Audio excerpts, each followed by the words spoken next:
Juliette Marie Boissière, bonjour. Bonjour Julie.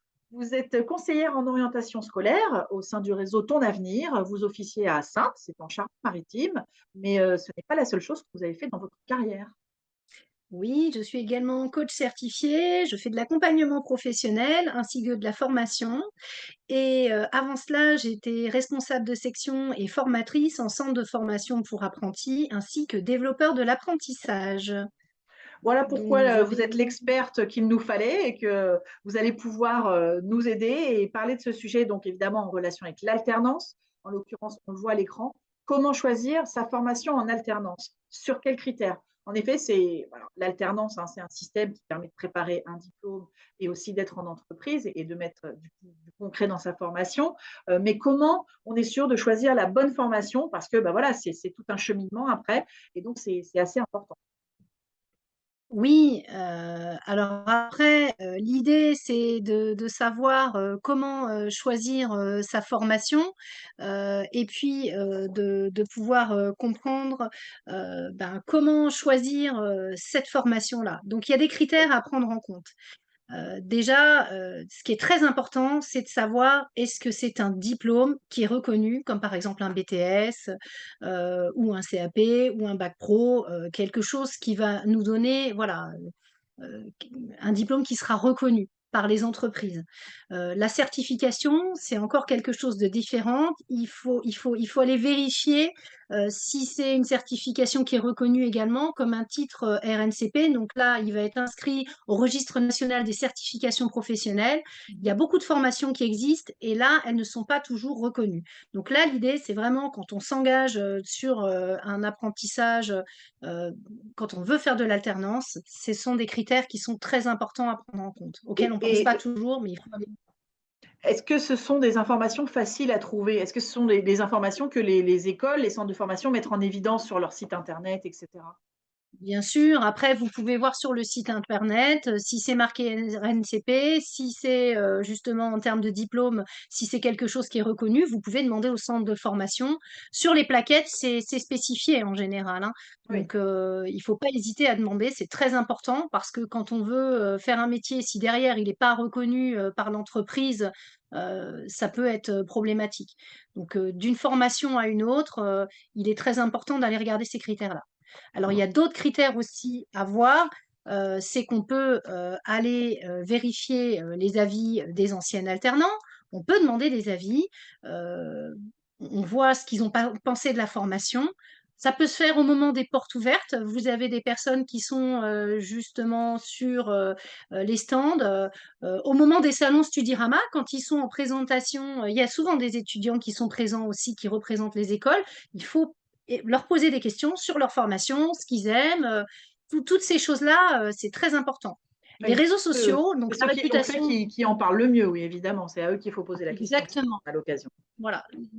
Les salons sont très bien faits pour ça, il faut vraiment le faire. Les portes ouvertes aussi permettent de faire ces choses-là.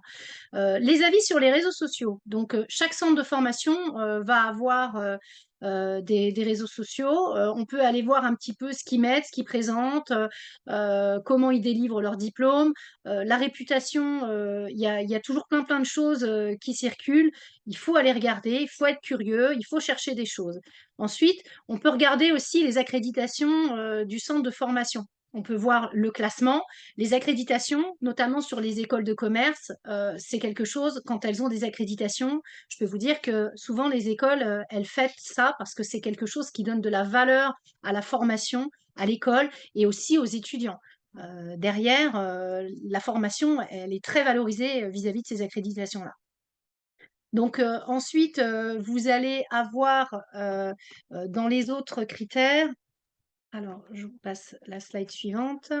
Donc, pour, choisir son contrat d'apprentissage, pareil, pour choisir sa formation en alternance, il faut, regarder, des critères, qui sont importants. Est-ce que c'est un contrat d'apprentissage? Est-ce que c'est un contrat de professionnalisation? Ou bien est-ce que c'est un stage alterné? Donc ça, c'est 3 contrats, qui existent, qui sont différents. Donc ils ont chacun leur spécificité.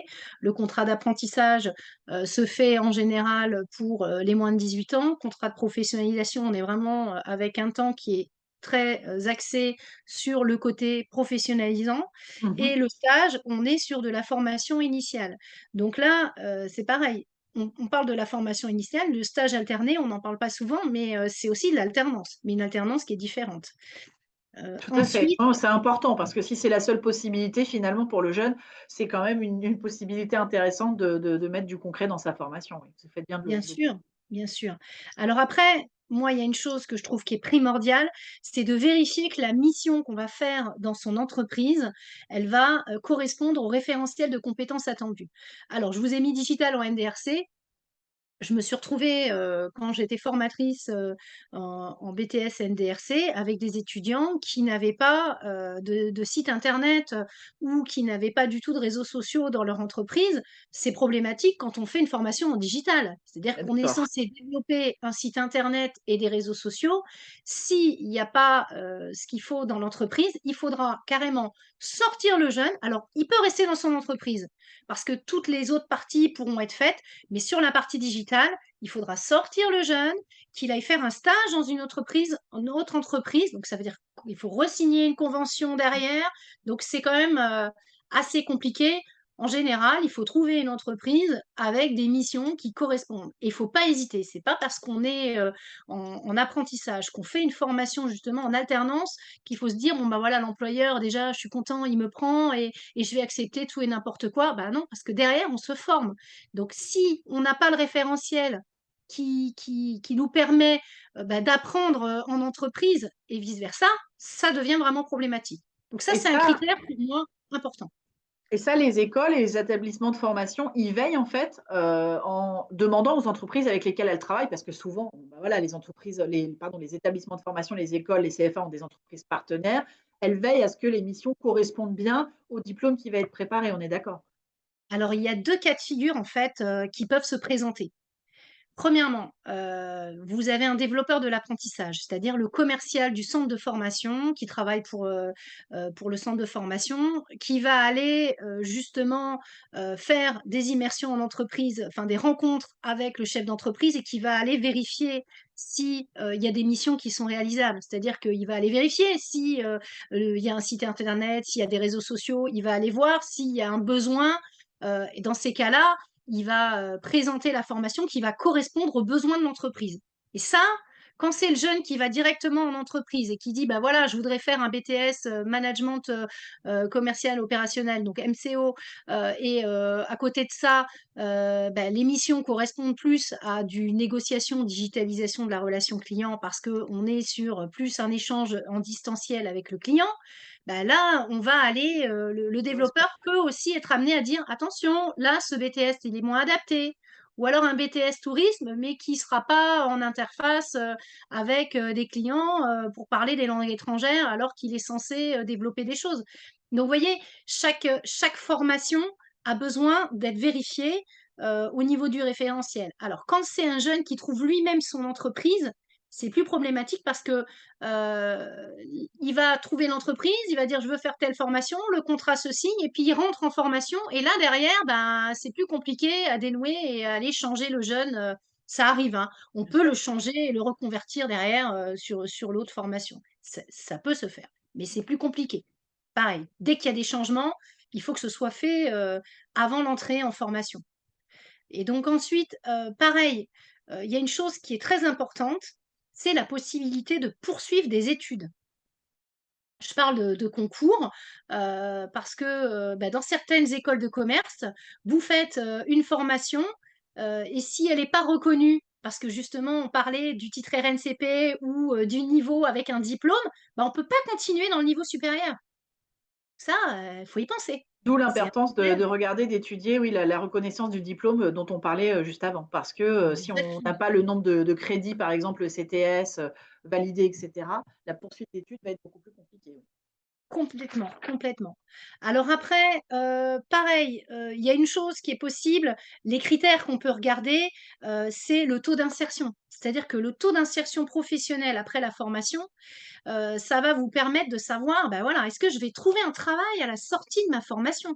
Est-ce que, le taux de personnes qui sont, en emploi derrière, il est suffisamment important?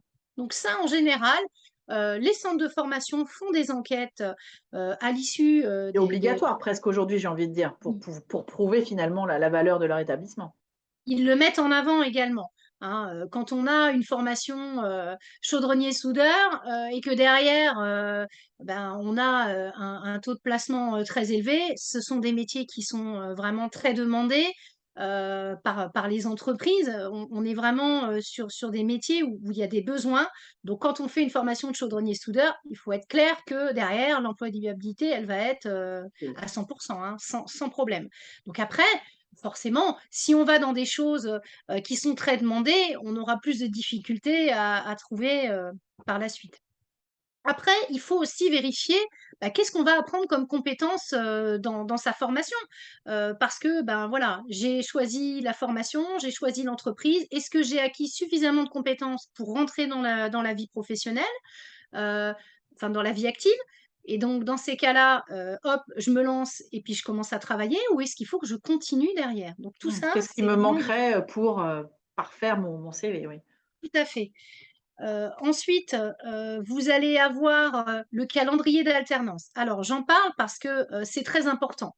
Heu, on rencontre, avec, Ton Avenir régulièrement, des écoles, qui parlent de l'alternance, et là, en général, sur le mois d'avril, mai, elles ont déjà commencé à avoir leur calendrier d'alternance pour la rentrée. Alors, qu'est-ce que c'est un calendrier d'alternance?